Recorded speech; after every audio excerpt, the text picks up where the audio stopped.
నమస్తే, welcome to for the people. నేను మీ స్వప్న. YCP అధినేత జగన్కు షాకుల మీద షాకులు తగులుతున్నాయి.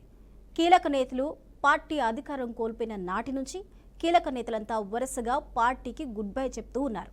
ఎన్నికల కంటే ముందు, ఎన్నికల తర్వాత పలువురు ఎంపీలు రాజీనామా చేయడం సంచలనంగా మారింది. ఇప్పుడు తాజాగా అదే బాటలో నడుస్తున్నారు కొందరు నేతలు. తాజాగా మరో ఇద్దరు పార్టీకి రాజీనామా చేశారు. మాజీ మంత్రి అవంతి శ్రీనివాస్, మాజీ ఎమ్మెల్యే గ్రంథి శ్రీనివాస్ రాజీనామా చేశారు. అయితే ఫ్యూచర్లో మరికొంతమంది కూడా రాజీనామా బాట పట్టే ఛాన్స్ లేకపోలేదు. మరి ఇదే పరంపర కొనసాగితే భవిష్యత్తులో వైసీపీ పరిస్థితి ఏంటి? చివరకు పార్టీ అధినేత జగన్ ఒక్కరే మిగులుతారా అన్న ప్రశ్నలు కూడా తలెత్తుతున్నాయి. అయితే జగన్మోహన్ రెడ్డికి దెబ్బ మీద దెబ్బ తగులుతూనే ఉంది. రాజ్యసభకు సంబంధించి రాజీనామాలు చేయటం, వారికి పదవులు మళ్ళీ వేరే పార్టీలోకి చేరటం, ఇవన్నీ అయిపోయే పదవులు కట్టబెట్టడం కూడా అయిపోయింది. కానీ ఇవన్నీ జరిగినాక కూడా మరొకసారి ఇక్కడ ఏపీలో కూడా కేడర్ని కూడా కాపాడుకోలేని పరిస్థితిలో జగన్మోహన్ ఉన్నారా అంటే అవుననే సమాధానాలు వినిపిస్తున్నాయి. ఎక్కడా కూడా కేడర్ని పటిష్టంగా ఉంచుకోవాలి, అసలే మనకి 11 సీట్లు వచ్చాయి, ఇంకా పటిష్టంగా ఉంచుకోవాలి, వారికి దగ్గరగా ఉండాలి, వారి సమస్యలు ఏంటో తెలుసుకోవాలి, గతంలో మనం చేసిన తప్పిదాలేంటో సరిచేసుకోవాలి అన్న ఆలోచన లేకుండా అదే ధోరణిలో జగన్మోహన్ రెడ్డి వెళ్తున్నారు అనే స్టేట్మెంట్ని నిన్న అవంతి ఇచ్చారు. అవంతి శ్రీనివాస్ ఇచ్చిన స్టేట్మెంట్ చూసినట్లయితే అక్కడ ఏం జరుగుతుంది అనేది చాలా స్పష్టంగా ఆయన రిజిగ్నేషన్ ఇచ్చే ముందు ప్రెస్ మీట్ పెట్టి మాట్లాడారు. ధర్నాలు చేయమంటున్నారు, మమ్మల్ని రాస్తారోకోలు చేయమంటున్నారు. కూటమి ప్రభుత్వం అధికారంలోకి వచ్చి 1 సంవత్సరం కాకముందే, కావాల్సిన సమయం ఆ ప్రభుత్వానికి ఇవ్వకముందే ధర్నాలు చేయండి, రాస్తారోకోలు చేయండి, అవసరమైతే నేను మీకు లీగల్ సపోర్ట్ ఇస్తాను, కేసులు పడితే బెయిల్ ఇప్పిస్తానని చెప్తున్నారు. దీనివల్ల సామాన్యమైన కార్యకర్తలు ఇబ్బంది పడుతున్నారు. వాళ్ళకి ఫ్యామిలీస్ లేవా, వారికి ఇబ్బందులు లేవా? నేను కూడా ఎన్నో ఇబ్బందులు పడ్డాను, ఇక ఉండే అవకాశం లేదు. భవిష్యత్తులో ఏ పార్టీలోకి వెళ్తానన్న విషయం తెలియదు, కానీ ప్రస్తుతానికి రాజకీయాలకు నేను దూరంగా ఉన్నానని చెప్తున్నాను. కేవలం ఇది అవంతి మాత్రమే కాదు, అనేక మంది జగన్మోహన్ రెడ్డిని అధికారం కోల్పోయిన తర్వాత వీడిపోతూ ఉన్నారు. అయితే చివరికి తాను ఒక్కరే మిగులుతారా అనే సందేహాలు కూడా వ్యక్తమవుతున్నాయి.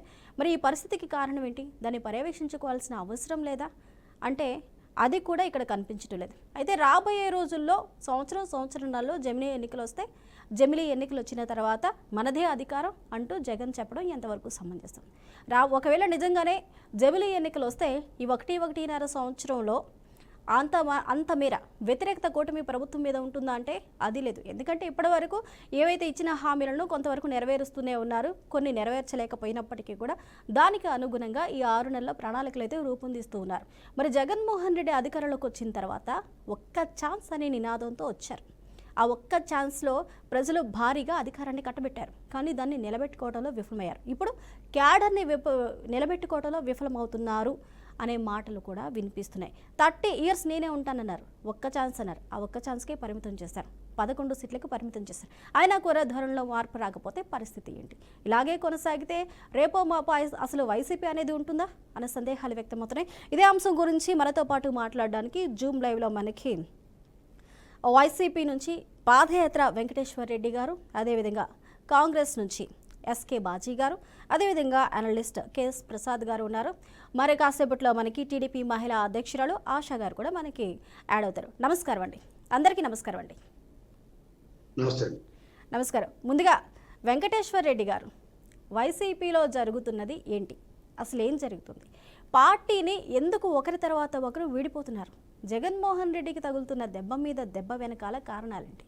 ఆయన ధోరణిలో మార్పు వచ్చిందా, లేకపోతే అధికారం లేదు కదా, అధికారం ఉన్నప్పుడు ఉంటాము, అధికారం లేనప్పుడు మా దారి మేము చూసుకుంటాం అనే ధోరణి నేతల్లో కనిపిస్తుందా, లేకపోతే నిజంగానే జగన్మోహన్ రెడ్డి ఆధ్వర్యంలో ఆయన ఇచ్చే ఇన్స్ట్రక్షన్స్, ఆయన చెప్పే మాటల్ని వీరు ఫాలో చేయలేక, ఆ ఇబ్బందులు ఫేస్ చేయలేక వీరు బయటకు వస్తున్నారా? ఏమనుకోవచ్చు?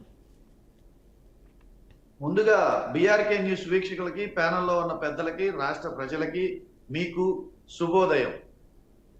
ఈ ఆయేగా జాయేగా బ్యాచ్ వీళ్ళు పార్టీ పుట్టినప్పటి నుంచి ఉన్నోళ్ళేం కాదు, వీళ్ళు మధ్యలో వచ్చిన వాళ్ళే. మా అధికారం వచ్చింది, మా అధికారంలోకి వచ్చారు, వాళ్ళ అధికారం వచ్చింది, వాళ్ళ అధికారంలోకి వెళ్ళి ఆయేగా బ్యాచ్ వల్ల మా పార్టీకి వచ్చే ఇబ్బందులు ఏమీ లేవు. ఇలాంటి వాళ్ళని మొదట మా పార్టీ అధినేతలు తీసుకోవడమే తప్పు. ఈ రోజు వెళ్ళడంలో ఆశ్చర్యం లేదు. ఇక్కడ మేమేమంటామంటే జగన్మోహన్ రెడ్డి గారు తన తండ్రి చనిపోయి నల్లకాలువ దగ్గర మీటింగ్ పెడితే ఎండనక వాననక రేయనక పగలనక ఆయన పిలుపు మేరకు గుళ్ళల్లో బళ్ళల్లో పొలం గట్ల మీద ఈగలు కుట్టినా దోమలు కుట్టినా చీకటైనా పగలైనా ఆయన పిలుపు మేరకు కేసులు పెట్టినా ధర్నాలకి రాస్తారోకోలకి కుటుంబాలు విడిపోయినా ప్రాణాలు పోయినా ఆస్తులు పోగొట్టుకున్నా ఆయన పిలుపు మేరకు జెండా పట్టుకొని ఆయన పార్టీ పెడతాడో లేదో తెలియకపోయినా పెడితే గెలుస్తాడో లేదో తెలియకపోయినా గెలిస్తే అధికారం వస్తుందో లేదో తెలియకపోయినా ఆయన వెంట నడిచిన కార్యకర్తలు ఉండి తర్వాత ఎన్నికలు వచ్చినప్పుడు ఎవరు వస్తారో ఎవరు రారో ఎవరికి సీట్ ఇస్తారో కూడా తెలియకపోయినా ఆయన మాట నమ్ముకొని ఆయన వెనకాలే ఉన్నారు. తర్వాత సీట్ ఇచ్చి ఓటు ఇచ్చి నోటు ఇచ్చి అధికారం ఇచ్చి నిధులు ఇచ్చి ప్రభుత్వ యంత్రాంగాన్ని ఇచ్చి పని చేయమంటే ఈ వచ్చిన ఎమ్మెల్యేలు పార్టీని కార్యకర్తల్ని సర్వనాశనం చేశారు. సర్వనాశనం చేసి మళ్ళీ ఇప్పుడు వాళ్ళు వెళ్ళి ఈ కార్యకర్తల మీద జగన్మోహన్ రెడ్డి గారి మీద నిందలు వేస్తున్నారు. వీళ్ళు ఇలాంటి ఎమ్మెల్యేల వల్లనే ప్రతి నియోజకవర్గంలో కార్యకర్తలు ఇబ్బంది పడ్డారు. ఆ కార్యకర్తలు ఇబ్బంది పడ్డారు, ఆ ఫలితం వాళ్ళు కూడా అనుభవించారు. ఇక్కడ మేము చెప్పేది ఏంటంటే నడపడానికి తండ్రి లేకపోయినా నడవడానికి దారి లేకపోయినా కారు మబ్బులు కమ్ముకున్నా కేసులు భయపెడుతున్నా జైళ్లలో పెట్టినా పార్టీలన్నీ ఒకటయ్యి జగన్మోహన్ రెడ్డి గారు ఇబ్బంది పెట్టినా ఒక్క అడుగు కూడా వెనక్కి వేయకుండా తన ధైర్యంతో పార్టీ క్యాడర్ అందరికీ ధైర్యం ఇచ్చి కార్యకర్తలందరికీ ధైర్యం ఇచ్చి మొక్కవోని ఆత్మవిశ్వాసంతో పార్టీని ఒక్కడిగా ముందుకు నడిపాడు. ఈ రోజు మాకు 40% ఓటు బ్యాంక్ ఉంది, 11 మంది ఎమ్మెల్యేలు ఉన్నారు, 9 ఎంపీలు ఉన్నారు, పార్లమెంటు సభ్యులు ఉన్నారు, రాజ్యసభ సభ్యులు ఉన్నారు, ఎమ్మెల్సీలు ఉన్నారు, అచంచలమైన కార్యకర్తలు ఉన్నారు, ఆత్మవిశ్వాసం గల కార్యకర్తలు ఉన్నారు. గ్రామ కమిటీలు, సోషల్ మీడియా కమిటీలు, వార్డు కమిటీలు, మండల కమిటీలు, నియోజకవర్గ కమిటీలు, జిల్లా కమిటీలు, రాష్ట్ర స్థాయి క్యాడరు ఎక్కడికి వెళ్ళలేదు, బలంగా ఉంది. వీటన్నిటికి తోడు కానీ వెంకటేశ్వర రెడ్డి గారు ఒక మాట ఓకే, మీరన్నట్లు గత ఎన్నికల్లో 40% ఓట్ షేరింగ్ అనేది వైఎస్ఆర్సీపీకి వచ్చింది, కాదని ఎవరు అన్నారు. కానీ అధికారంలోకి రాలేకపోయింది, అది వేరే విషయం. పక్కన పెడితే కార్యకర్తలు ఉన్నారు అంటున్నారు. సరే, కార్యకర్తలు ఉన్నారు, జగన్మోహన్ రెడ్డి ఉన్నారు, ఓట్ షేరింగ్ ఉంది. కానీ నాయకులు ఎక్కడ? నాయకులు లేనప్పుడు ఎవరిని నిలబెడతారు? ఇప్పుడు బాలినేని కావచ్చు, అవంతి కావచ్చు, గంధి శ్రీనివాస్ కావచ్చు, సామినేని ఉమాబాబు కావచ్చు, రోసయ్య కావచ్చు, వీళ్ళందరూ కూడా వైసీపీకి ఎంత అండదండగా ఉన్నారు, సీనియర్ నేతలు వీళ్ళంతా. మరి నాయకులు ఎక్కడ? వీళ్ళందరూ ఉండి నాయకులు లేకపోతే పరిస్థితి ఏంటి? ఒక సామాన్య ఫోటోగ్రాఫర్ ని పార్లమెంట్ కి పంపించిన గంతమాది, ఒక సామాన్య పాదయాత్రకు వచ్చిన ఒక సామాన్య కార్యకర్తని పార్లమెంట్ కి పంపించిన గంతమాది. మా గత చరిత్ర గతంలో చూసుకుంటే, గత 5 ఏళ్ల ఎన్నికల్లో 19 ఎన్నికల్లో చూసుకుంటే ఎంతమంది సామాన్యులు గెలిపించారో మా కార్యకర్తలు, మా నాయకులు కలిసి ఎంతమంది సామాన్యులు గెలిపించారో మీకే అర్థం అవుద్ది. ఆ లిస్ట్ ఒక్కసారి చూసుకుంటే రాజకీయాలే తెలియని వాళ్ళు, రాజకీయాల్లోకే రాని వాళ్ళు కేవలం సామాన్యుల్ని కూడా గెలిపించి పార్లమెంట్ కి పంపించాం మేము. అయితే ఒక విషయం మీరు ఇక్కడ గమనించాల్సిన విషయం ఏంటంటే, మీరు క్లియర్ గా ఇప్పుడు అవంతి శ్రీనివాస్ గారు ఒక మాట మాట్లాడుతున్నారు. ఏది 6 నెలలకే ఏమైంది, మమ్మల్ని ధర్నాలు చేయమంటారు, రాస్తారోకోలు చేయమంటున్నారు అని చెప్పేసి చెప్తున్నారు. ఇప్పుడు ఈ రోజు రైతు పోరు జరుగుతుంది. ఈ 6 నెలల కాలంలో రైతు భరోసా ఎట్టిపోయింది, కనీసం ఇత్తనాలు ఎట్టిపోయినాయి, పెస్టిసైడ్స్ ఎట్టిపోయినాయి, ఫెర్టిలైజర్స్ ఎట్టిపోయినాయి, రైతులు క్యూలో నిలబడి ఆహాకారాలు పడుతుంటే ఆ రైతులు ఆర్తనాదాలని గమనించి కనీసం మద్దతు ధర కూడా ప్రకటించని ఈ ప్రభుత్వానికి రైతుల పక్షాన నిలబడాలా వద్దా? రైతుల కోసం పోరాటం చెయ్యాలా వద్దా? ఆడబిడ్డల మాన ప్రాణాలు పోతుంటే పట్టించుకొని ఈ ప్రభుత్వం వైపు తిరగబడాలా వద్దా? మరి స్టీల్ ప్లాంట్ అమ్మేస్తుంటే ఈ ప్రభుత్వం వైపు తిరగబడాలా వద్దా? ఉద్యోగాలు తీసేస్తుంటే ఈ ప్రభుత్వం మీద తిరగబడాలా వద్దా? మరి పెన్షన్లు తీసేస్తుంటే ఈ ప్రభుత్వం మీద తిరగబడాలా వద్దా? మరి విద్యుత్ ఛార్జీలు ఎక్కడా లేని విధంగా 6,000 కోట్లకు పైచీలకు పెంచితే ఈ ప్రభుత్వం మీద తిరగబడాలా వద్దా? మీరు మీరు ఒకసారి గమనించి చూడండి. నిరుద్యోగ భృతి 20 లక్షల ఉద్యోగాలు ఇస్తాను, ఉద్యోగం వచ్చేంత వరకు నిరుద్యోగ భృతి ఇస్తా అన్నాడు. 6 నెలల కాలమైంది. ఏమైంది నిరుద్యోగ భృతి? ఇప్పటికీ ఒక్కొక్క గ్రాడ్యుయేట్ కి నిరుద్యోగ భృతి లెక్కేసుకుంటే 3,000 చొప్పున 18,000 రూపాయలు ఒక్కొక్క క్యాండిడేట్ కి ఇవ్వాలి. ఏమైంది అవి? మరి అమ్మ ఒడి ఏమైంది? ఈ పిల్లలకి గోరుముద్ద ఏమైంది? విద్యా వసతి ఏమైంది? విద్యా దీవెన ఏమైంది? మరి ఫీజు రీఎంబర్స్మెంట్ ఏమైంది? ఆరోగ్యశ్రీ ఏమైంది? ఈ సూపర్ 6 లో చెప్పిన హామీలన్నీ ఏమైనాయి? హత్యలు జరుగుతున్నాయి, దారుణాలు జరుగుతున్నాయి, దోపిడీలు జరుగుతున్నాయి. చివరికి ఎంత హీన స్థితికి వచ్చారు అంటే విజయవాడ వరద బాధితుల సహాయంలో కూడా అవినీతికి పాల్పడే స్థితికి వచ్చారు. ఓకే వెంకటేశ్వర రెడ్డి గారు ఒక్క నిమిషం అండి. ఏమనంటే ప్రశ్నిస్తే సోషల్ మీడియా కార్యకర్తల మీద, ప్రశ్నించిన వైఎస్ఆర్సీపీ కార్యకర్తల మీద కేసులు పెడుతున్నారు. ఇక వాళ్ళు చెప్పిన హామీలు ఇప్పుడేమో 6 నెలల కాలం ఇలా గడిపేశారు. జమిలీ ఎన్నికలు వస్తే జమిలీ ఎన్నికల్లో 2 ఏళ్ల కాలం పోయి మేము ఇప్పుడు చేతులు ఎత్తేద్దామనా? ఓకే వెంకటేశ్వర రెడ్డి గారు ఒక్క నిమిషం అండి. వెంకటేశ్వర రెడ్డి గారు ఒక్క నిమిషం అండి. ఓకే వెంకటేశ్వర రెడ్డి గారు ఒక్క నిమిషం హోల్డ్ అవునండి. బాజీ గారు, ఇక్కడ జగన్మోహన్ రెడ్డి జమిలీ ఎన్నికల మీద ప్రత్యేకంగా ఫోకస్ పెడుతున్నారు. జమిలీ ఎన్నికలు వస్తే ఖచ్చితంగా మేమే అధికారంలోకి వస్తామన్న కాన్ఫిడెన్స్తో అయితే జగన్మోహన్ రెడ్డి కనిపిస్తున్నారు. దానికి తగ్గట్టే పావులు కదుపుతున్నారు. కార్యవర్గాన్ని ఏదైతే ఉందో స్పీడప్ చేస్తున్నారు. ఇక సంక్రాంతి తర్వాత ఆయన ప్రజల్లోకి వస్తానంటూ కూడా ఆయన చెప్తున్నారు. అసెంబ్లీకి రాకపోయినా ప్రజల్లోకి వస్తాననే మాట అయితే అంటున్నారు. కానీ ఇక్కడ ఇచ్చిన హామీల గురించి మనకి వెంకటేశ్వర రెడ్డి గారు కూడా మాట్లాడారు, కూటమి ఇచ్చిన హామీల గురించి. అయితే అందులో ఒక 6 నెలల్లో ఎంత చేయగలరో అంత కూటమి ప్రభుత్వం చేసిందా లేదా? ఇంకా 4 జమిలీ ఎన్నికలు రాకపోతే ఇంకా 4.5 సంవత్సరాలు ఉంది. ఇప్పుడు ఇచ్చిన హామీల ప్రకారం పెన్షన్, అవాతాతలకి పెన్షన్ ఏదైతే ఉందో దానికి సంబంధించి 4,000 తొలి రోజు నుంచే ఇచ్చారు. అధికారంలో రాకముందు 2 నెలలవి కూడా కలిపి 7,000 ఇచ్చారు. ఇంటింటికి ఇచ్చి వెళ్తున్నారు. అదేవిధంగా గవర్నమెంట్ ఉద్యోగులకి 1వ తారీఖు వేతనాలు అనేవి కలలా ఉండేది, కానీ ఆ 1వ తారీఖు వేతనాలు కూడా వేస్తున్నారు. ఇక గ్యాస్కు సంబంధించి సూపర్ 6లో గ్యాస్ ఏదైతే ఉందో అది కూడా మొన్న ఈ మధ్య ఓపెన్ చేశారు, ఇవ్వడం స్టార్ట్ చేశారు. అన్నా క్యాంటీన్లు ఓపెన్ చేశారు. ఇంకా నిధులు అమరావతికి సంబంధించి, క్యాపిటల్కి సంబంధించి ఇచ్చిన హామీలలో నెరవేరుస్తున్నారు కదా. ఓకే ఇచ్చిన హామీలు ఏదో ఒకటి నెరవేరుస్తున్నారు కానీ ఓన్లీ సూపర్ 6 చేసుకుంటే అయిపోదు కదండి. చాలా ఉన్నాయి వారు ఇచ్చిన హామీలు. ఓన్లీ సూపర్ 6తో కాకుండా ఇచ్చిన హామీలు చాలా ఉన్నాయి. అందులో గ్యాస్ కూడా ఒకటి. బాజీ గారు ఇవి చేస్తున్నారు. ఎట్ ద సేమ్ టైం మనకి వెంకటేశ్వర రెడ్డి గారు కూడా చెప్పినట్లు కొన్ని అయితే ఇప్పటి వరకు చేయలేకపోయారు. ఒకటి అమ్మఒడి అనొచ్చు, లేకపోతే మిగిలిన అంశాలు కావచ్చు, రైతులకు సంబంధించిన ఇవ్వాల్సినవి కావచ్చు, అవి పెండింగ్లో ఉన్నాయి. అవి జూన్లో ఇస్తామని చెప్పేసి ప్రభుత్వం చెప్తుంది. అప్పటి వరకు కనీసం ఎప్పుడు ఇస్తారో షెడ్యూల్ అన్నా విడుదల చేయాలి కదా. ఈ సంవత్సరం ఇవ్వలేము, వచ్చే సంవత్సరం ఇస్తాము. కనీసం ఎప్పటి నుంచి ఇవి అమలు జరుపుతావో, ఏ పథకానికి ఆ పథకం ఒక షెడ్యూల్ అన్నా విడుదల చేయాలి కదా. ఓకే అదే సంగతి. బాజీ గారు, జమిలీ ఎన్నికల మీద జగన్మోహన్ రెడ్డి ఆశలు పెట్టుకుంటున్నారు.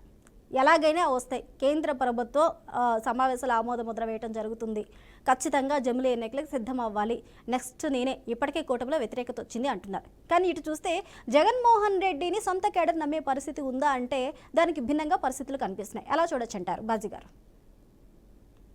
ముందుగా మీకు అట్లాగే మన బీఆర్కే న్యూస్ ఛానల్ వీక్షకులకి, ఛానల్ పెద్దలందరికీ కూడా శుభోదయం.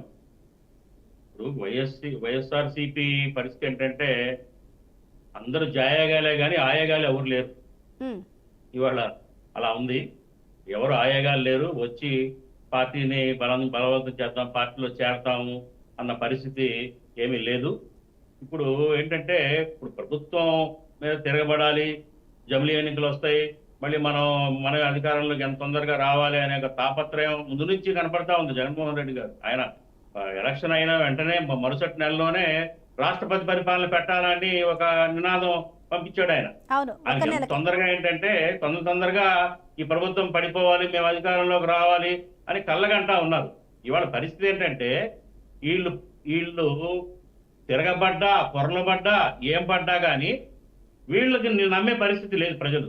కారణం ఏంటంటే జగన్మోహన్ రెడ్డి గారి పరిపాలనా విధానాన్ని, ఆయన విధ్వంసకరమైన పరిస్థితుల్ని ఇవాళ రాష్ట్ర ప్రజలు మర్చిపోయే పరిస్థితులు లేరు. అంత అప్పుడప్పుడే మర్చిపోరండి అంత తేలిగ్గా.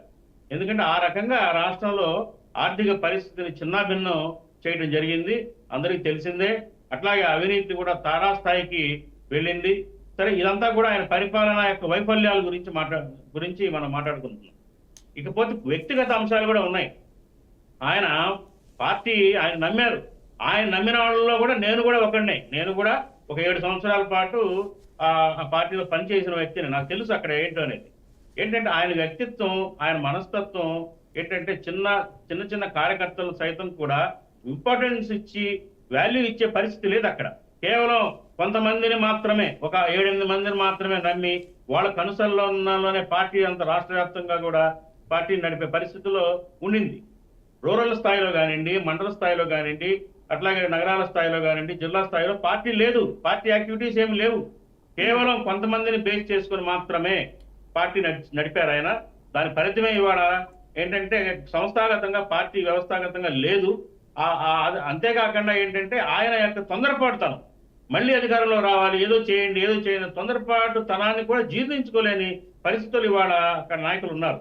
కారణం ఏంటంటే ఇవాళ 7 నెలలు అయిపోయింది ఎలక్షన్ అయిపోయి, మరి కొంతమంది ముందే జారిపోయారు. ఇవాళ వరకు కూడా ఉండి ఆయన మారుతాడేమో, పరిస్థితులు మారుతాయేమో అని వెయిట్ చేసి ఆయన మనస్తత్వం కానీ, ఆయన వ్యవహార శైలి కానీ, విధానం కానీ మార్పు రాకపోయేసరికి విసుగు చెంది బయటకు వస్తున్నారు. ఇవాళ ఇంకా వస్తారు చాలా మంది ఇంకా వస్తారు. వచ్చిన వాళ్ళు కూడా తీవ్రమైన అసంతృప్తితో ఉన్నారు. జనరల్ గా ఏంటంటే ఎలక్షన్ లో ఓడిపోయిన తర్వాత అధికారం లేదు కాబట్టి వేరే అధికార పార్టీ వైపు వెళ్దాము అనే చూపులు చూసేవాళ్ళు కూడా ఉంటారు కొంతమంది. కానీ ఇక్కడ పరిస్థితి టోటల్ భిన్నం అండి. కేవలం ఏంటంటే ఇప్పుడు వెళ్ళి కూటమిలో పార్టీలో జాయిన్ అయినందుకు మాత్రాన వాళ్ళకి ఒరిగేది ఏం లేదు. కానీ ఎందుకంటే భవిష్యత్తు లేదు ఈ పార్టీకి. ఈ పార్టీలో భవిష్యత్తులో కూడా ఎదగదు. ఇప్పుడు ఇవాళ ఆయన చెప్తున్నారు 40 లక్షల ఓట్లు ఉన్నాయి, 40 లక్షల మంది ప్రజలు ఓట్లు వేశారండి. ఇవాళ కనుక మీరు సెన్సస్ తీస్తే కనుక 20 లక్షలు కూడా ఉండవు, సగం పడిపోయింది, గ్రాఫ్ అయింది. 40% లక్షలు కాదు బాజీ గారు, 40%. ఇవాళ 20% కూడా ఉండదు ఇవాళ కనుక మీరు కనుక చూస్తే కదా. సో అలాంటి దయనీయమైన స్థితి ఉంది. ఆయనలో మార్పు రాలా ఇంకా.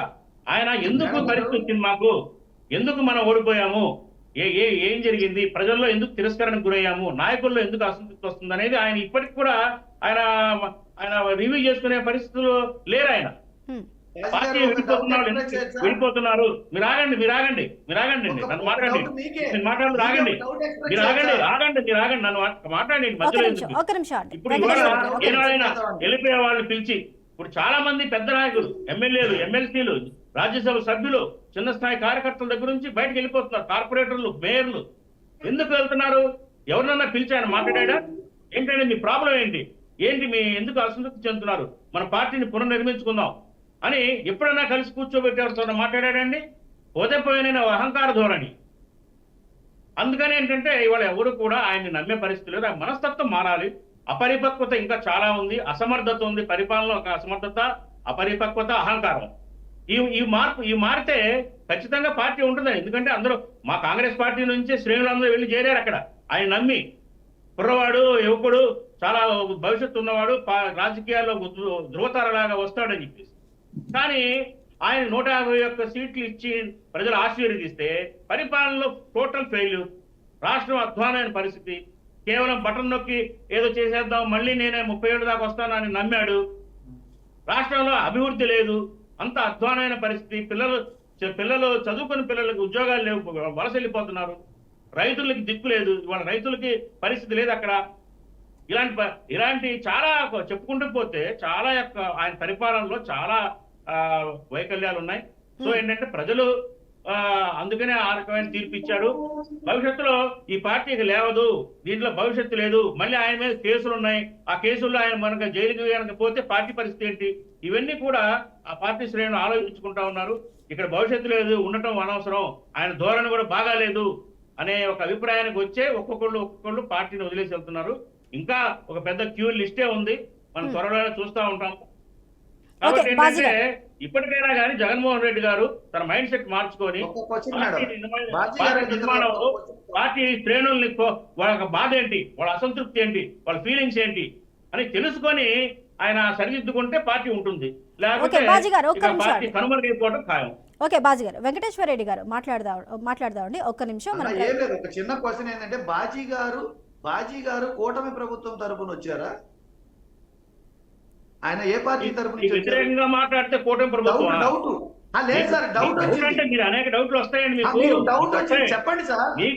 మీకు ఏ పార్టీ మీ తరపు నుంచి పార్టీలో వచ్చారో చెప్పండి వైఫల్యాలు సార్. చెప్తే ఓకే ఓకే, పార్టీలో వైఫల్యాలు చెప్తున్నారు ఆయన. జగన్మోహన్ రెడ్డి వైఫల్యాలు చెప్తున్నారు. వైఫల్యాలు చెప్తున్నారు. చెప్తారు ఏ పార్టీయో. ఓకే ఒక్క నిమిషం అండి వెంకటేశ్వర రెడ్డి గారు. అడగండి, మీకు తెలియకపోతే చదువుకోండి, స్క్రీన్ మీద ఉంటుంది. ఓకే ఒక్క నిమిషం వెంకటేశ్వర రెడ్డి గారు. బాజీ గారు మీరు కూడా తట్టుకోలేకపోతే ఎట్లా అండి? బాజీ గారు. అందుకే నాకు అయిపోయారు, అదో పాతాలను పడిపోయింది పార్టీ. మీరు బాజీ గారు. సద్విమర్శలు తీసుకోరు, మీరు అన్ని గొప్పగా పరిపాలించారు కాబట్టి అక్కడ కూర్చున్నారు. మీరు ఏం మాట్లాడతారండి? పెద్దవారు, పెద్దవారు అట్లా మాట్లాడబాకండి. మీరు వయసులో పెద్ద, మీరు అట్లా కాదు, పరిణితితోటి మాట్లాడండి, పరిణితితోటి ఆలోచించండి. ఓకే వెంకటేశ్వర రెడ్డి గారు ఒక్క నిమిషం అండి. బాజీ గారు మీరు కూడా చెప్తున్నాం, తీసుకుంటే తీసుకోండి, లేకపోతే మీ కర్మ, ఎవరైనా చేయలేడు. మీరు ఇప్పటికే మారకపోతే ఎట్లా? మిమ్మల్ని విమర్శిస్తే మేము వేరే పార్టీ నుంచి వచ్చామా? ఏం మాట్లాడతారండి మీరు? ఓకే బాజీ గారు ఒక్క నిమిషం అండి, ఒక్క నిమిషం. వెంకటేశ్వర రెడ్డి గారు ఒక్క నిమిషం అండి. బాజీ గారు మీరు కూడా దయచేసి ఒక నిమిషం హోల్డ్ అవునండి. ప్రసాద్ గారు, జగన్మోహన్ రెడ్డి ఇప్పటి వరకు గతంలో ఏ పార్టీ చేయనంత మంచి నేను చేశాను రాష్ట్ర ప్రజలకి, అభివృద్ధి కార్యక్రమాలు కానీ సంక్షేమ కార్యక్రమాలు కానీ ఇచ్చిన మేనిఫెస్టోలో అమలు కానీ నా తర్వాత ఎవరైనా అని ఆయన అనుకుంటున్నారు. దీనికి సంబంధించి అదేవిధంగా 30 ఏళ్ళు ఉంటానని ఒక ఆశలో ఉన్నారు. కాకపోతే అనూహ్యంగా ఆ రిజల్ట్ అనేది రివర్స్ అయింది గత ఎన్నికల్లో. కానీ జగన్మోహన్ రెడ్డికి పొగడాల్సింది పోయి, శాలువాలు కప్పాల్సింది పోయి, సన్మానాలు చేయవలసింది పోయి, ఈ అవార్డో గివార్డో ఉంటే ఇవ్వాల్సింది పోయి, ఈ రాజీనామాలు ఏంటంటారు చెప్పండి, అంత బాగా చేసిన ఆయనకి? ప్రసాద్ గారు. ముందుగా బీఆర్కే ప్రేక్షకులకు నమస్కారం, అలాగే ప్యానెల్లో ఉన్న పెద్దలకు కూడా నమస్తే. నమస్తే అండి. ఇక్కడ జరుగుతున్న పరిణామాలు కనుక గమనించగలిగితేనండి, రాష్ట్రం విడిపోయిన దగ్గర నుంచి 2 ప్రభుత్వాలు చూసి మళ్ళీ కూటమి ప్రభుత్వానికి మళ్ళీ పట్టం కట్టిన ఆంధ్రప్రదేశ్ ప్రజలు ఆద్యంతం గమనిస్తే మొదటిసారి 40% ఓటు దగ్గర ఉన్న తెలుగుదేశంకి 23 స్థానాలు పరిమితం చేశారు. వైఎస్ఆర్సీపీకి 151 వచ్చింది. ఇవాళ 164 స్థానాలు వచ్చిన తెలుగుదేశం కూటమికి మళ్ళీ వైఎస్ఆర్సీపీకి కూడా 40% సస్టైన్ చేశారు ఓటు బ్యాంక్ అన్న. దీంట్లో 2014-19 మధ్యలో దగ్గర 23 మంది ఎమ్మెల్యేలు వెళ్ళిపోయినప్పుడు కూడా వైఎస్ఆర్సీపీ ఇలాగే బుద్ధి లేపింది, ఇవన్నీ మాట్లాడారు. పెద్దలు బాజీ గారు చెప్తూ కొన్ని విషయాలు బాగానే చెప్పారు. కానీ ఒక విషయం గ్రహించవలసింది ఏంటంటే, కాంగ్రెస్ నుంచి విసర్జిత బ్యాచ్ ఏదైతే ఉన్నారో వాళ్ళు చెట్టుగోడ బొట్టగోడలాగా తెలుగుదేశంలోనూ వైఎస్ఆర్సీపీలోనూ సురక్షిత జోన్లలో ఉన్నారు. ఓవరాల్ గా వాళ్ళకున్న ఒరిజినల్ ఎబిలిటీస్ ఏంటంటే పని చేయకపోవడం. ఈ పని చేయకపోవడం వల్ల వాళ్ళకి లాంగ్ టర్మ్ విజన్ ఉన్నది ఎప్పటికీ ఉండదు. ఎప్పటికప్పుడు ప్రజల యొక్క యాక్సెప్టెన్స్ ఒక జస్ట్ నీటి బుడగలాగానే ఉంటుంది. వీటిలన్నిటికీ చర్చ, అనవసరమైన చర్చ కన్నా అసలు జరగబోయే పరిణామాలు ఎలా ఉన్నాయో గమనించండి. ఫస్ట్ ఆఫ్ ఆల్ మనం వీళ్ళిద్దరూ కాంగ్రెస్ బ్యాక్గ్రౌండ్లే, నేను కూడా కాంగ్రెస్ గురించి బాగా తెలిసింది అని చెప్తున్నాను. ప్రజారాజ్యం పార్టీ ఆవిర్భవించినప్పుడు ఎంటైర్ కాపు సామాజిక వర్గం ఒక దగ్గర పోలరైజేషన్ జరిగింది. ఆ రోజు కూడా తెలుగుదేశం నుంచి మొత్తం ఉన్న వాళ్ళందరూ అతిరథ మహారాజులు పెద్దోళ్ళందరూ తట్టపట్ట చదువుకుని ప్రజారాజ్యంలోనే జాయిన్ అయ్యారు. ఇప్పుడు అప్పుడు ఏమైందంటే రాజకీయ ఆరంగేట్రం చేసిన ప్రజారాజ్యంతో ర్యాలీ అయిన ఆ సామాజిక వర్గం రాజకీయాల్లో నిలదొక్కున్న తర్వాత most of the people Janasena పక్కనే ర్యాలీ అవుతున్నారు. మీరు గమనించుకోండి. ఈ అవంతి శ్రీనివాస్ కానీ ఆ గ్రంథి శ్రీనివాస్ కానీ అతి దగ్గరలో జనసేనలోనే జాయిన్ అవుతారు. అంటే ఇది రేపొద్దున జమిలీ ఎలక్షన్స్ కానీ దేనికైనా జరగబోయే పరిణామాల్లో, ఉదాహరణకి తెలుగుదేశంలో ప్రాణాలకు తెగించి చంద్రబాబు నాయుడు గారు ఒక నిర్ణయం తీసుకుని లోకేష్ గారిని ఏదైనా ముఖ్యమంత్రిని చేసే ఉద్దేశం కనుక ఏమైనా ప్రస్ఫుటిస్తే ఆల్రెడీ ఒక అన్సర్టన్ బ్యాచెస్ ఉన్నాయి. ఇవన్నీ బీజేపీ పక్క ర్యాలీ అవ్వడానికి చాలా ఛాన్స్. అతి దగ్గరలో ఈ జమిలీ ఎలక్షన్స్ కన్నా దీనికన్నా ముందు పరిణామాలు ఏంటంటే, ఏ తెలుగుదేశం రామారావు గారి దగ్గర నుంచి చీల్చుకుని వచ్చి చంద్రబాబు నాయుడు గారి ఆధ్వర్యంలో దగ్గర 40 ఏళ్ల ప్రజలకు ఈ ప్రస్థానం ముందుకు వెళ్తున్న ఉదంతం గమనిస్తే ఆద్యంతం అతి దగ్గరలో ఒక డిఫరెంట్ పరిణామం సంతరించుకోబోతుంది.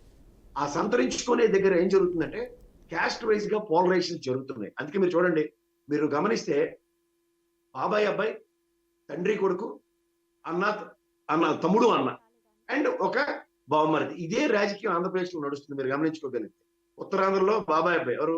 కేంద్ర మంత్రి, రాష్ట్ర మంత్రి, ముఖ్యమంత్రి, మంత్రి గారు ఎవరు? లోకేష్ గారు, చంద్రబాబు నాయుడు గారు. అలాగే మీరు గమనించగలిగితే ఇక్కడ ఉప ముఖ్యమంత్రిగా ఉన్న పవన్ కళ్యాణ్ గారు, రాబోయే రోజుల్లో నాగబాబు గారు, బాలకృష్ణ గారు 3 టర్ములు బట్టి గెలుస్తున్నా సరే మంత్రి కాకపోవడం. ఈ పరిణామాలలో ఎక్కడో దగ్గర ఒక అన్సర్టనిటీ అంత డ్రైవ్ అవుతూనే ఉంది.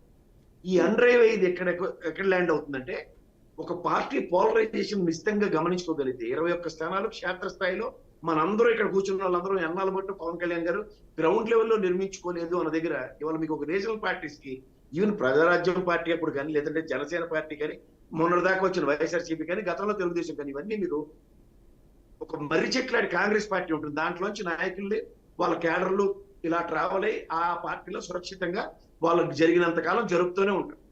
అండ్ తర్వాత క్యాస్ట్ అనేది సడన్ గా వాళ్ళకి ఒక 10-15 ఏళ్ళ తర్వాత ఒకసారి జ్ఞాపకం వస్తుంటుంది. అప్పుడు ఏమవుతాయంటే కొత్తగా వచ్చిన రీజనల్ పార్టీల పట్ల చాలా ఆకర్షితులు అవుతుంటారు. గతంలో ప్రజారాజ్యం, జనసేన, గతంలో తెలుగుదేశం, మొన్న వచ్చిన వైఎస్ఆర్సీ. సో ఇవన్నీ మీరు గమనించుకోగలిగితే క్యాస్ట్ పోలరైజేషన్స్ తప్ప ఇంకేమీ లేదు. కులం చూడడం, మతం చూడడం, రాజకీయం చూడడం అనేది ఓన్లీ కాంగ్రెస్ పార్టీ. ఎందుకంటే పేదలు, సంక్షేమం వీటన్నిటిలోంచి వస్తున్న దగ్గర వీళ్ళు ఇండివిజువల్ గా గేట్లు ఓపెన్ చేసుకుని ఎక్కడికక్కడ ఉండిపోయిన తర్వాత ఈ జరగబోయే పరిణామాల్లో ఓటమి తర్వాత, ఇప్పుడు రాజకీయంలో నిలకడగా రాజకీయాలు చేసే వాళ్ళు ఉంటారు, తర్వాత పనికిమాలిన పనులు చేస్తూ రాజకీయాలు చేసే వాళ్ళు ఉంటారు. ఈ పనికిమాలిన పనులు చేస్తూ రాజకీయాలు చేసిన వాళ్ళకి పొలిటికల్ పవర్ లేకపోతే ఒక్క నిమిషం కూడా ఉండలేరు. అందుకని వాళ్ళు ఏం చేస్తారంటే ఏంటగా గొడుగు పెట్టే కార్యక్రమంలో అధికారంలో ఉన్న పార్టీ పట్ల ఎక్కువగా ర్యాలీ అవ్వడానికి విశ్వ ప్రయత్నాలు జరుగుతుంటాయి. ఇది మీరు గమనించుకోండి. బట్ కమిట్మెంట్ తో ఉన్న లీడర్స్ ఎవరైతే ఉంటారో, ప్రధానికి బాజీ గారు వైఎస్ఆర్సీపీలో ఉన్నప్పుడు జరిగిన అవమానం అంటే ఆత్మాభిమానం ఉన్న వాళ్ళు వేరు, ఆత్మాభిమానం లేకుండా ఏదో విధంగా పక్కదారులు దొక్కుంటూ పోయే వాళ్ళు వేరే ఉంటారు. సో ఇలాంటి రాజకీయాలు చూసిన వాళ్ళు ఎవరైనా సరే మీరు గమనించుకోగలిగితే ఆద్యంతో ఒక పార్టీని నమ్ముకుని, ఒక వ్యవస్థను నమ్ముకుని కమిట్మెంట్ తో పనిచేసే వాళ్ళని మీరు అరుదుగానే చూస్తారు. కానీ ఈ మూమెంటంలో ఒక పార్టీ కొంతమంది వెళ్ళిపోయినంత మాత్రాన బలహీన పడిపోతుంది. 23 మంది ఎమ్మెల్యేలు వెళ్ళిపోతున్నాయి, ఆ పార్టీకి ఏమన్నది సార్. నెక్స్ట్ ఎలక్షన్స్ లో 151 సీట్లు గెలిచారు. అలాగే 23 స్థానాలకే పరిమితం అయిపోయిన తెలుగుదేశం ఈ విధంగా 124 స్థానాలు కాంకర్ చేస్తుందని ఈవెన్ వైల్డ్ డ్రీమ్స్ లో కూడా ఎవరు ఎక్స్పెక్ట్ చేసి ఉంటారు. అంతే విధంగా 151 స్థానాల్లో ఉన్న జగన్మోహన్ రెడ్డి గారు కూడా 11 స్థానాలకే పరిమితం అవుతారని కూడా ఎవరు ఇచ్చట్లేదు. సంక్షేమంతో పెరిగిపోతుందనో, లేదంటే అధికారం ఉన్నదాన్ని మిస్యూటిలైజ్ చేసామన్న దగ్గర, లేదా డెవలప్మెంట్ మాడ్యూల్ అన్న దగ్గర చూసుకుంటే చాలా కంపారిజన్స్ ఉన్నాయి ప్రతి దాంట్లోనూ. జిఎస్డిపిఏ చూసుకుంటే 10% డౌన్ ఫాల్ లో ఉంది. కానీ ఆ గత ప్రభుత్వంలో ఉన్నప్పుడు చూస్తే 16.3 జిఎస్డిపి ఉంది.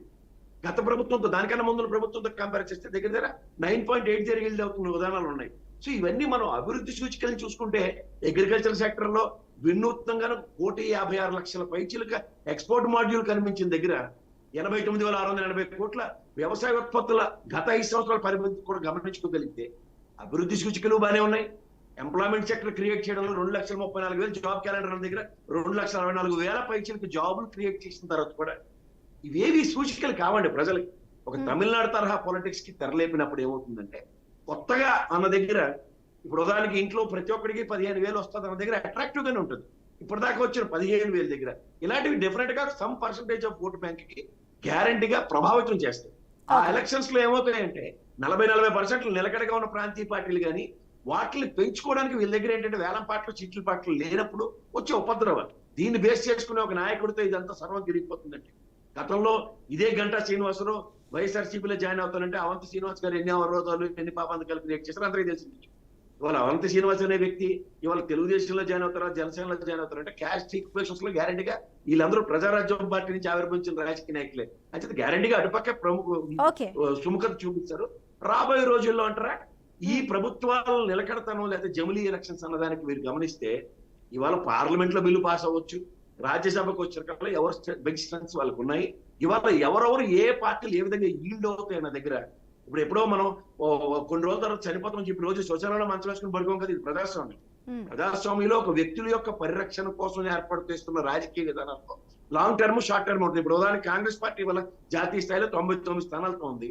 వాళ్ళకి ఎన్డీఏ కూటమికి ఓట్ల వ్యత్యాసం మీరు గమనించినా, లేదా సీట్ల వ్యత్యాసం గమనించినా, గతంలో మీరు గమనిస్తే ఒక ప్రభుత్వం కూలిపోయినంటే ఇంకో ప్రభుత్వం టేక్ ఓవర్ చేయడానికి రెడీగా ఉంటుంది. కానీ ఆ పరిస్థితి లేనప్పుడు, లేదంటే చంద్రబాబు నాయుడు గారి గవర్నమెంట్ కానీ, లేదా నితీష్ కుమార్ గవర్నమెంట్ తో క్లెచర్స్ మీద ఉన్న ఎన్డీఏ కూటమి కూడా ఇవాళ వీళ్ళ వల్ల ఏం ఉపద్రవం లేదన్న భరోసాతోనే ముందుకెళ్ళిపోతుంది. మీరు అది గమనించండి. సో అంచేత ఈ జమిలీ ఎలక్షన్స్ బిల్లు పాస్ అవ్వడం, తదనంతరం జరగబోయే దగ్గర 33 రాష్ట్రాలు ఉన్నాయి కేంద్ర పాలిత ప్రాంతాలతో పాటు. ఎంత యాక్సెప్టెన్స్ కావాలి? రామ్నాథ్ కోవింద్ గారు ఎవరికి తెలియకుండా 3వ గంటకి తెలియకుండా దేశవ్యాప్తంగా చేసిన సర్వేకి ఇవాళ జమిలీ ఎలక్షన్స్ అంటే అందరూ ఒప్పేసుకుంటారు అనుకున్న దగ్గర ఎలక్షన్స్ వస్తే మేము గెలుస్తూ ఉన్న ఒకే ఒక అపోహతో రాజకీయ పార్టీలు ఉంటే ఓటమి తర్వాత ప్రతిసారికి ప్రజలు ఎలా ర్యాలీ అవుతారో దాని మీద పూర్తి అవగాహన. ఇప్పుడు వల్ల వ్యవసాయదారులు పడుతున్న తీవ్ర కష్టాలకి నిన్న కాక మనం పుష్ప సినిమా రిలీజ్ అయింది. ఒక సినిమా డైరెక్టర్ గాడు ప్రొడ్యూసర్ గాడు 100 కోట్ల బడ్జెట్ పెట్టేసాం, చాలా ఇదైపోతుంది, టికెట్లు పెంచుకోవచ్చు అంటే ప్రభుత్వం వెసులుబాటు ఇస్తుంది. కానీ గిట్టుబాటు ధర ఇమ్మంటే మాత్రం వాళ్ళ దగ్గరికి ఒక అవకాశం ఉంటుంది. గతంలో కమ్యూనిస్ట్ పార్టీలు చేసింది. నాకు తెలిసి గతంలో కాంగ్రెస్ పార్టీ రైతులను పరిరక్షించుకోవడం, ఎందుకంటే రోటీ కపడా ఆరు మకానాల దగ్గర రోటీ ప్రజలకు ఇచ్చింది కాంగ్రెస్ పార్టీ అన్నది గ్రహించిన పార్టీ కాబట్టి ఆ రోజు నుంచి రైతుల పట్ల వాళ్ళు చేస్తున్న చిత్తశుద్ధి ప్రపంచానికి జగమెరిగింది. కానీ ఎప్పుడైతే ఈ ఎన్డీఏ కూటమి కొత్తగా బీజేపీకి ఒక అర్థం పరమార్థం మార్చిన ఈ షా అండ్ నరేంద్ర మోడీ గారి ద్వయంతో నడుస్తున్న అదానీ అంబానీల పరిరక్షణ ప్రభుత్వాన్ని రైతు సంరక్షణ ఏం జరుగుతుందో నాకైతే. ఇక వైఎస్ఆర్సీపీ పార్టీ ఇక నావల ఎటు వెళ్లాలో తెలియకుండా నడి సముద్రంలో ఉన్నట్టు కనిపిస్తోంది.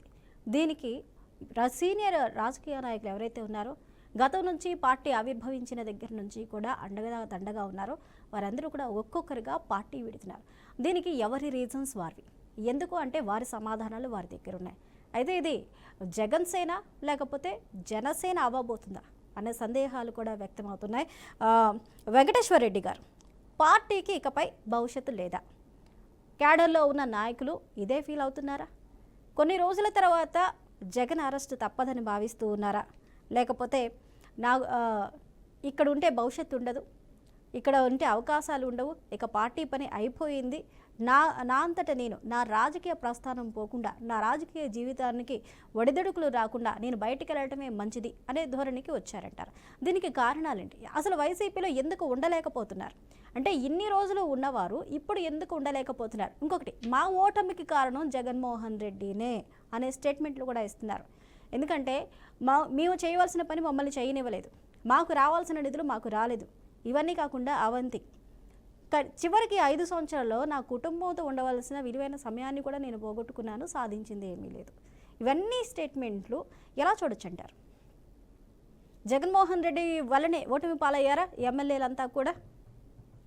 అసలు అవంతి శ్రీనివాస్ గారు ఏ రోజైనా ప్రతిపక్షాన్ని ఫేస్ చేశారా? అది ప్రతిపక్షంలో ఉండే అధికార పక్షాన్ని ఫేస్ చేశారా? ఆయన రాజకీయం మొత్తం ఆయన కార్పొరేట్ వ్యవస్థ నుంచి వచ్చిన ఆయన. అవంతి అనేది ఆయన ఎడ్యుకేషన్ సంస్థలు ఉన్నాయి ఆయనకి, ఆయన ఇంటి పేరు కాదు అది, ఆయన సంస్థల పేర్లు అవి. అవంతి శ్రీనివాస్ గారు ఎప్పుడైనా, ఇప్పుడు కాదు ఎప్పుడైనా ఆయన ప్రతిపక్షంలో ఉన్నారా? ఆయన రాజకీయ పయనం మొత్తం ఒకసారి చూసుకోండి. ఎక్కడ అధికారం ఉంటే అక్కడికి.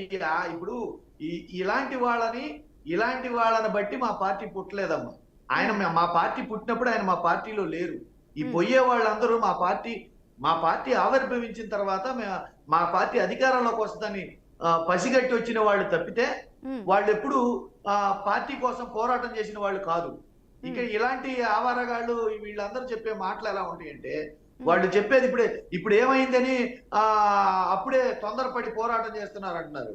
అంటే ఎంతమంది ఆడబిడ్డల ప్రాణాలు పోతే మరి పోరాటం చెయ్యాలో, మరి ఎంతమంది రైతులు ఆత్మహత్యలు చేసుకుంటే పోరాటం చెయ్యాలో, ఇంకెన్నిసార్లు కరెంటు ఛార్జీలు పెంచితే పోరాటం చెయ్యాలో, ఇంకెన్ని పెన్షన్లు తీసేస్తే పోరాటం చెయ్యాలో, మరి స్టీల్ ప్లాంట్ ఎన్నిసార్లు అమ్మితే పోరాటం చేయాలో, ఉద్యోగాలు ఎన్ని తీసేస్తే పోరాటం చేయాలో, నిరుద్యోగ భృతి మరి ఎన్నేళ్లకి ఇస్తే పోరాటం చేయాలో, మరి ఒక టైం లిమిట్ ఏమన్నా పెట్టుకున్నారేమో అవంతి శ్రీనివాస్ గారు, మాకు తెలియదు. కానీ మేమైతే ప్రజా సమస్యలు ఎక్కడ ఉంటే అక్కడ పోరాటం చేయడానికి వెనుకాడం. కానీ వెంకటేశ్వర రెడ్డి గారు పోరాటం చేయాలి. కానీ అవంతి ఏమంటున్నారంటే, కూటమి ప్రభుత్వం ఏర్పడిన తర్వాత సర్టెన్ టైం అనేది ఇవ్వలేకపోయారు, కనీసం 1 సంవత్సరం అన్నా ఇవ్వాలి.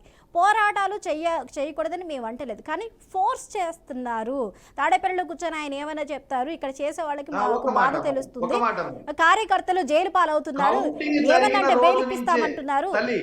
చెప్పండి తల్లి. కౌంటింగ్ జరిగిన రోజు నుంచే వైఎస్ఆర్సీపీకి ఓట్లు వేసిన వాళ్ళ మీద, ఆస్తుల మీద ప్రాణాలు తీయడం, దాడులు చేయడం, కత్తితో నడి రోడ్డు మీద పొడవటం, మరి ఆడబిడ్డల మాన ప్రాణాలు రోజుకి 4, 3, 2 ఆడబిడ్డల మానాలను దోయటం, వాళ్ళ ప్రాణాలు తీయటం, ఇవన్నీ జరుగుతున్నప్పుడు అంటే వాళ్ళకి తగిన సమయం ఇవ్వాలా? అంటే ఎన్ని మర్డర్లు చేసేంత వరకు సమయం ఇవ్వాలి, ఎన్ని మానభంగాలు చేసేంత వరకు సమయం ఇవ్వాలి, ఎన్ని ఆత్మహత్యలు జరిగేంత వరకు సమయం ఇవ్వాలి. దానికి వాళ్ళు ఇమీడియట్లీగా కౌంటింగ్ జరిగిన రోజు దగ్గర నుంచే దాడులు బిగించేసినప్పుడు తిరగబడాలా వద్దా? ఓకే, తిరగబడే వాళ్ళకి సహాయం చేయాలా వద్దా? ఇప్పుడు రైతులు పంట జరిగి మళ్ళీ పంట కోతకు కూడా వస్తుంది. సరైన విత్తనాలు ఇవ్వకుండా క్యూల్లో నిలబడి కాపలా కాస్తున్నారు. మినిమం ప్రైస్ సపోర్ట్ ప్రైస్ ఇంతవరకు ప్రభుత్వం నిర్ణయించలేదు. ఫెర్టిలైజర్స్ ఇవ్వలేదు, పెస్టిసైడ్స్ ఇవ్వలేదు.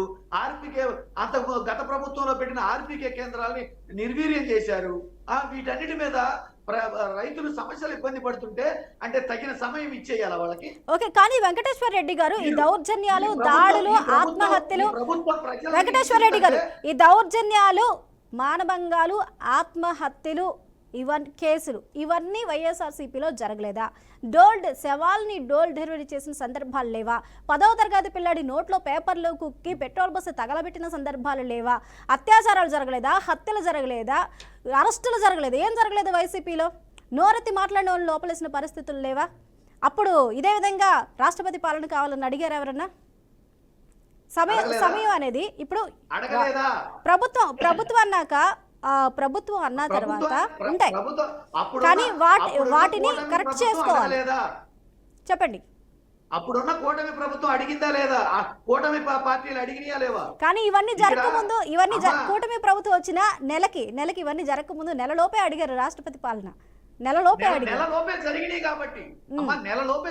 కాబట్టి ఇప్పుడు మా ప్రభుత్వం మీద ఏదైనా ఆరోపణలు వస్తే 5 సంవత్సరాలకి చివరికి ఎలక్షన్లు వచ్చే టైంకి ఆరోపణలు వచ్చినాయి.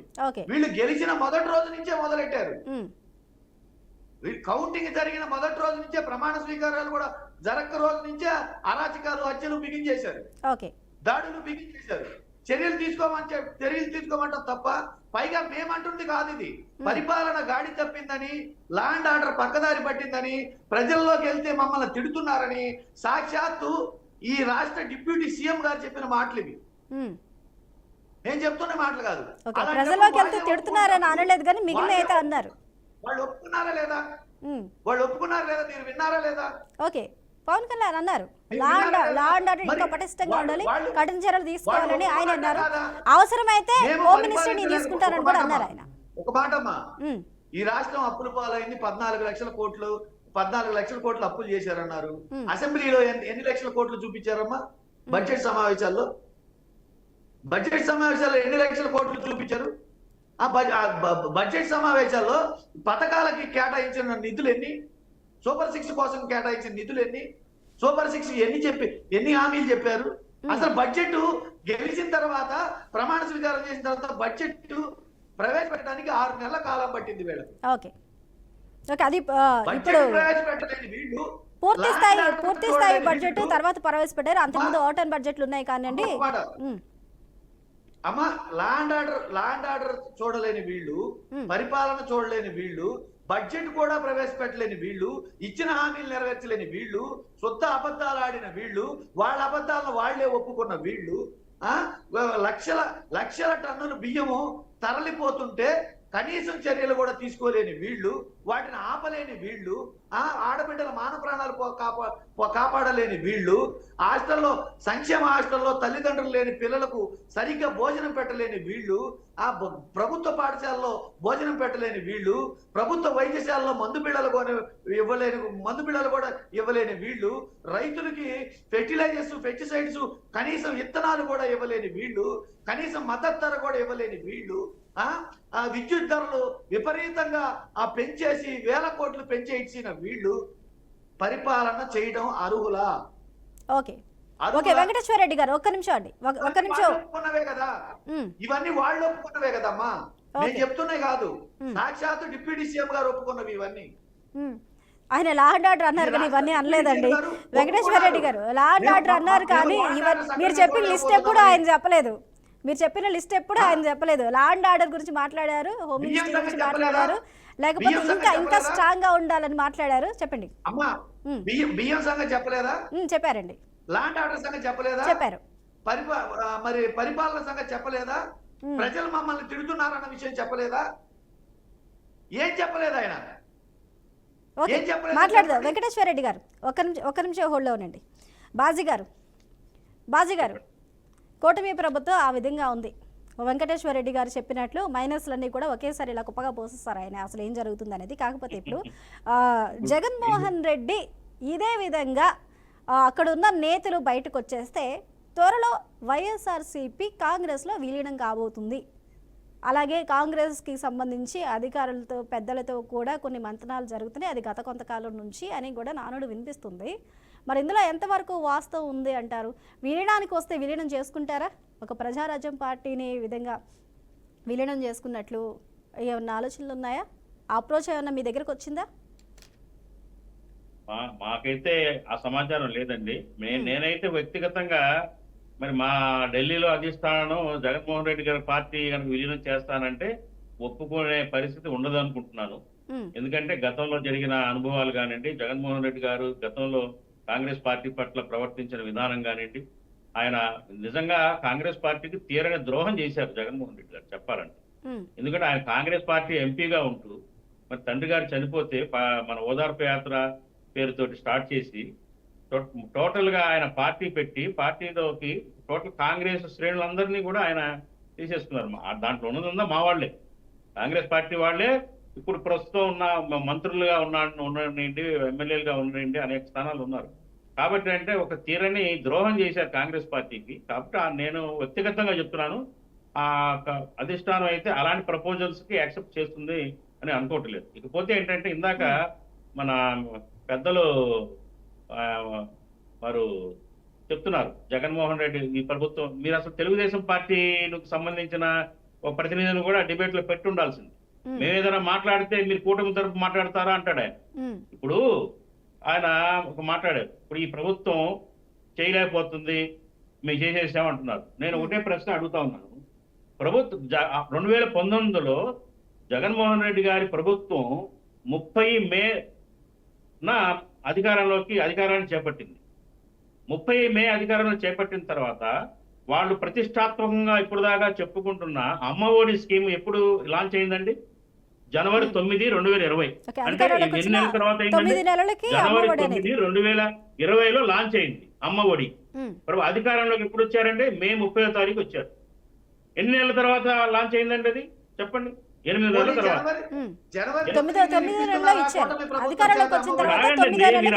మీరే మాట్లాడండి, మేము వెళ్ళిపోతాం. మీరే మాట్లాడండి.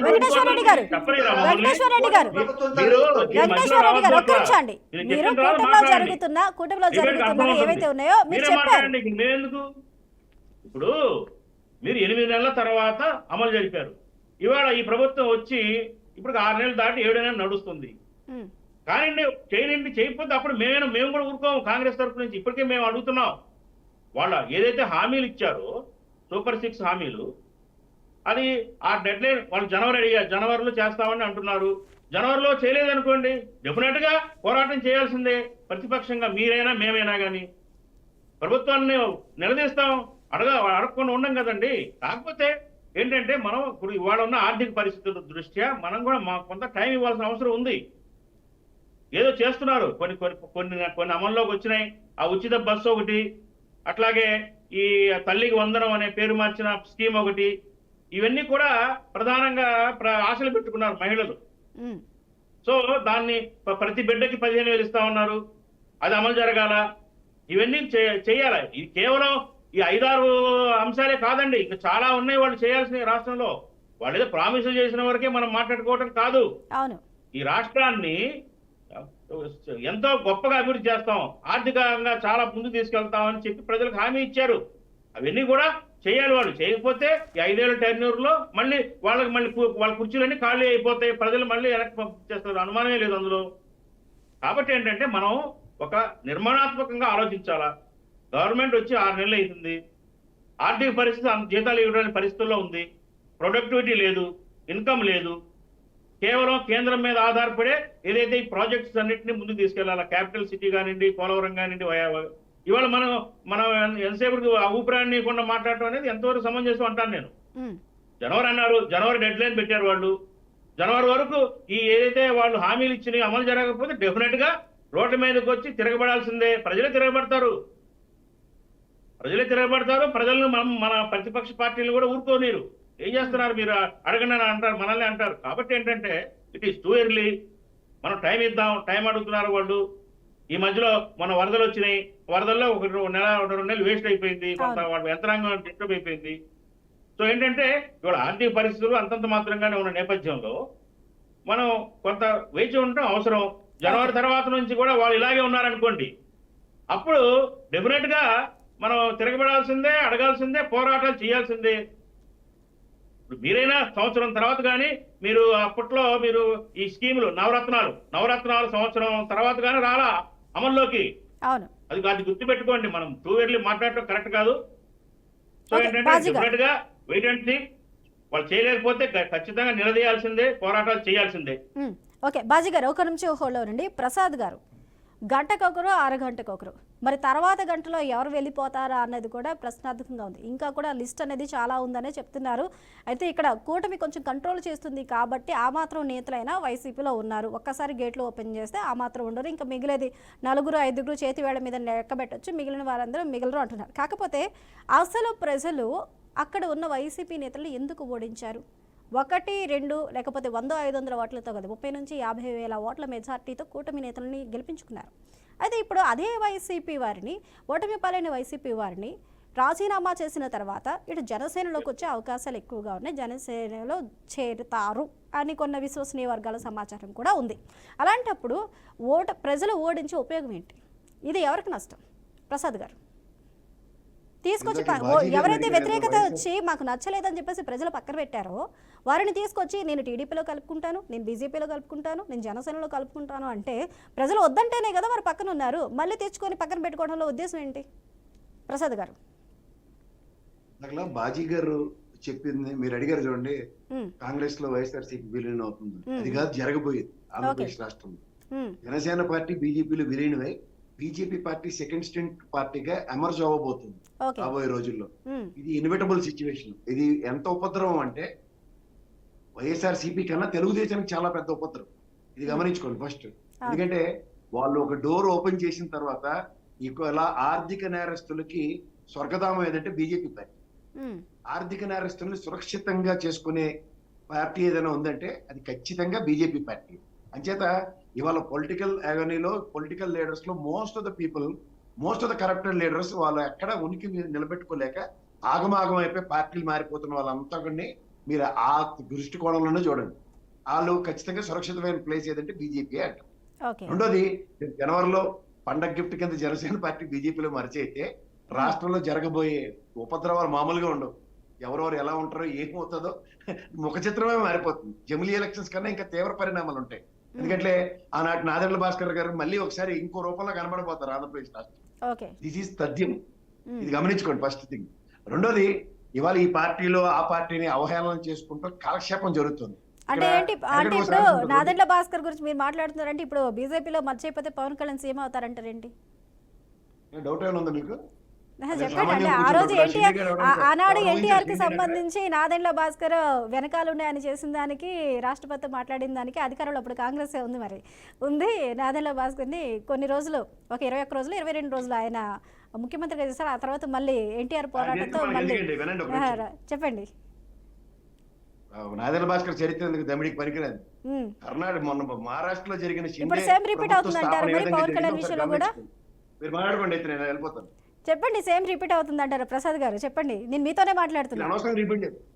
బీజేపీని ఆద్యంతం గమనించుకోండి. నేను వెస్ట్ బెంగాల్ ఎగ్జాంపుల్ చెప్తూ ఉంటాను. ఎక్కడ 30 సంవత్సరాలు పరిపాలించిన కాంగ్రెస్, ఎక్కడ 30 సంవత్సరాలు పరిపాలించిన కమ్యూనిస్ట్ పార్టీలు ఒక్క సీట్ కూడా గెలవలేని నిస్సాయ స్థితిలో ఉంది. మహారాష్ట్రలో నిన్న కాక మొన్న షిండే ఎవడో ఆడికి తెలియదు తీసుకొచ్చి ముఖ్యమంత్రిని చేసి కూర్చోబెట్టారు. అలాంటి దౌర్భాగ్య స్థితిలోనే డ్రైవ్ చేస్తూ కూర్చుంటారు. ఇక్కడ ఆంధ్రప్రదేశ్ రాష్ట్రం స్వర్గధామం. దాన్ని విడగొట్టేదాకా కొంతమంది నిద్రపోలేదు. ఇవాళ కాంగ్రెస్ పార్టీని దోషి కింద చూపిస్తారు, కానీ అంతకన్నా పెద్ద దోషి బీజేపీయే. ఈ 10 సంవత్సరాలు బట్టి మన మీద చూపిస్తున్న వివక్ష మీ జర్నలిస్టులకు కానీ మీ ఛానల్ కానీ ఎవరికి పట్టదు. బీజేపీ సన్నిధానంలో ఎవడుంటే వాడు దేవుడు అయిపోతున్నారు. మీరు 10 సంవత్సరాలు విభజన హామీల మీద ఒక్కడు మాట్లాడేవాళ్ళు లేడు. ఇవాళ ఈ పార్టీల ఉనికికే ప్రమాదం వస్తున్న పరిస్థితుల్ని రీజనల్ పార్టీలు అన్నింటినీ చూడండి బల్లి పురుగు తిన్నట్టు తింటున్న కార్యక్రమానికి తెరలైపోయింది. కనుమరుగైపోతున్న జాతీయ పార్టీలు ఇవాళ చూశారు కదా. గాంధీ గారు లాంటి వ్యక్తిని స్వచ్ఛ భారత్ సింబల్ కింద పెట్టారు, మన జాతిపిత కింద చెప్పి ఇవాళ మీ పిల్లల్ని ఇంటికి వెళ్ళి అడగని చెప్తారు. ఎవరు గాంధీ గారు అంటే జాతిపితని చెప్పలేని దౌర్భాగ్య స్థితులు తయారు చేస్తున్నారు. ఓకే ఈ సిస్టమ్ ఆఫ్ మోడస్ ఆఫ్ ఆపరేండ్కి మనం అకష్టం అయిపోయి ఇదే అరిగిపోతుంది, ఇది అద్భుతాలని చెప్పి విశ్వగురువులు మహాగురువులు అని భజనలు చేసుకుంటుంటే ఇలాగే ఉంటాయి. దేశ ఆర్థిక పరిస్థితి ఏ విధంగా చిన్న భిన్నంగా ఉందో, హంగర్ ఇండస్ట్రీలో మన దేశ పరిస్థితి ఏ ఉందో చూసుకుంటే, నిన్న ఆంధ్రప్రదేశ్ రాష్ట్రం జిఎస్డిపి చూస్తే కొత్తగా ఏర్పడిన లడాక్ కన్నా ఒక్క ముందు ప్లేస్ కి ఉంది మంది. ఈ స్థితిగతుల మీద మీకు ఏం అక్కర్లేదు. ఈ పార్టీ నుంచి అడిపోయాడు ఇడిపోయాడు దమ్మిడికి పనికిరాని రాజకీయ నాయకులు, ప్రజాక్షేత్రంలో ప్రజల యాక్సెప్టెన్స్ ఎవరైనా రాజకీయ నాయకులు వీళ్ళ గురించి మాట్లాడండి. ఉపద్రవాలు రాష్ట్రానికి జరగబోయే ఉపద్రవాలు గమనించండి. రాష్ట్రం ఎలాంటి తీవ్ర పరిస్థితులను ఎదుర్కొంటుందో. ఇవాటికి 6 నెలలు అయింది. అమరావతి శాశ్వత రాజధాని అని ఏమైనా చెప్పగలిగిన దమ్ము ధైర్యం వచ్చిందా ఎన్డీఏ కూటమికి? ఓకే చెప్పనండి. మాత్రం పోరాటాలు మాత్రం చేసేస్తారు. అమ్మో ఆ జడ్జి గారు లాంటి ఆయన కూడా బాధపడిపోతారు, రాజధాని లేని రాష్ట్రం అని. ఇవాళ వీళ్ళు ప్రభుత్వం రాగానే వీఆర్ ఆల్ లివింగ్ ఇన్ నిలిచిందా అమరావతి రాజధాని అని, అంటే వరల్డ్ బ్యాంక్ సాయం చేస్తుందని. $785 బిలియన్ ఎంతో సాయం చేస్తుంది ఏషియన్ బ్యాంక్ డెవలప్మెంట్ అని ఒక వార్త కూడా వచ్చింది. సో ఇవన్నీ గమనిస్తుంటే మనం విలువేడి రేపు పొద్దున ఇంకో ప్రభుత్వం వస్తుంది, కాంగ్రెసే వస్తుంది, విజయవాడ బాగా కన్వీనియంట్ గా ఉంది అనుకుంటుంది, ఏం చేస్తారు? అయితే బీజేపీ వస్తుంది, వద్దులండి సమైక్య రాష్ట్రంలో కేంద్రపాలిత ప్రాంతం హైదరాబాద్ ఏం చేస్తాం, ఇక మొత్తం ఈ మిగిలిన 3 జిల్లాలే ఆంధ్రప్రదేశ్ లోనే కలుపుతాం, కర్నూలు రాజధాని అంటారు. ఒప్పుకుంటారా? ఒప్పుకునే పరిస్థితిలో పెడుతున్నారు ప్రతిసారి ఆంధ్రప్రదేశ్. ఇవేవి మాట్లాడరు మీరు. మీకు కావాల్సిందల్లా ఏంటంటే అలా ఇందులోకి పోయాడు వీళ్ళు ఇందులోకి పోయాడు, ఓ పార్టీ మూతపడిపోతుంది. వెనక నుంచి నడిపుచ్చుతున్న వాడు ఎవడన్నది గమనించండి. అదే బీజేపీ పార్టీ. కాంగ్రెస్ పార్టీని ఇవాళ మాట్లాడలేని స్థితికి తీసుకొస్తుంది, కళ్ళ ముందు జరుగుతుంది అది. ఓకే అండి, రైట్ అండి, థ్యాంక్ యూ ప్రసాద్ గారు. ఈ డిబేట్లో పాల్గొన్న మీకు, అదేవిధంగా పాదయాత్ర వెంకటేశ్వర రెడ్డి గారికి, అలాగే ఎస్కే బాజీ గారికి థ్యాంక్ యూ సో మచ్ అండి. రైట్, చూస్తూనే ఉన్నాం కదా, ఇక వైసీపీ ఖాళీ అవబోతుందా అంటే సందేహాలే కనిపిస్తూ ఉన్నాయి. ఇక ఒకరి తర్వాత ఒకరు రాజీనామా బాట పడుతున్నారు, పార్టీ సభ్యత్వాన్ని కూడా రాజీనామా చేస్తున్నారు. ఇదే విధంగా కొనసాగితే వైసీపీ కాంగ్రెస్లో విలీనం చేసే అవకాశాలు ఉన్నాయన్న ఊహాగానాలు వినిపిస్తున్నాయి. అదేవిధంగా కూటమి ప్రభుత్వంలో పవన్ కళ్యాణ్ కూడా బీజేపీలో విలీనమైతే జమినీ ఎన్నికల ముందు జరిగితే రాష్ట్రానికి విపత్తు రాబోతుంది. కాబోయే సీఎం పవన్ కళ్యాణ్ అవ్వచ్చు, ఇది చంద్రబాబు నాయుడికి ఒక పెద్ద విపత్తు. వీటన్నిటిని కూడా వెనకుండే నడిపిస్తుంది బీజేపీ అంటున్నారు. ఏది ఏమైనా సరే ప్రస్తుతం ఏపీలో పరిస్థితులు తీసుకున్నట్లయితే వైఎస్ఆర్సీపీ ఎక్కడ అంటే తర్వాత వైఎస్ఆర్సీపీ అనేది ఒక పార్టీ ఉంటుంది. ఆనాడు జగన్మోహన్ రెడ్డి ఉండేవారు, ఈ విధంగా పాదయాత్ర చేశారని ఒక చరిత్రగా చెప్పుకోవాలా, లేకపోతే గతంలో జరిగిన తప్పిదాలను సరిచేసుకుంటూ రాబోయే రోజుల్లో ప్రజలకు చేరువవుతూ కూడా ఆయన మరొకసారి పునర్వైభవాన్ని తీసుకొచ్చే ప్రయత్నం చేస్తారనేది చూడాలి. ఇది వాల్టి for the people. Keep watching VRK news.